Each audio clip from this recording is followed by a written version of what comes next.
Hi అండి, ఈరోజు నా స్టైల్లో చికెన్ కర్రీ నేను మీకు చూపిస్తాను.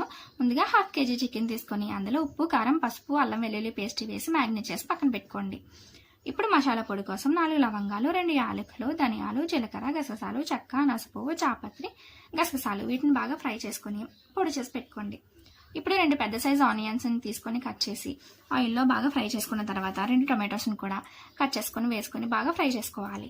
ఇవి బాగా ఫ్రై అయిన తర్వాత మిక్సీ జార్లోకి తీసుకొని పేస్ట్ చేసుకోవాలి. ఇప్పుడు కడాయిలో ఆయిల్ వేసుకొని పచ్చిమిర్చి, ఇందాక పేస్ట్ చేసుకున్న ఆనియన్ పేస్ట్ని కూడా వేసుకొని బాగా ఫ్రై చేసుకున్న తర్వాత మనం మ్యారినేట్ చేసుకున్న చికెన్ని కూడా బాగా ఫ్రై చేసుకున్న తర్వాత మూత పెట్టుకొని 4-5 నిమిషాల పాటు మగ్గించుకోవాలి. ఇప్పుడు మూత తీసి మసాలా పౌడర్ని కూడా వేసుకొని బాగా మిక్స్ చేసుకొని వాటర్ని పోసి మూత పెట్టి కూర దగ్గర పడేంత వరకు ఉడికించుకోవాలి. ఇప్పుడు కూర దగ్గర పడిన తర్వాత కొత్తిమీరని కూడా చల్లుకొని సర్వింగ్ బౌల్లోకి తీసుకోవడమే.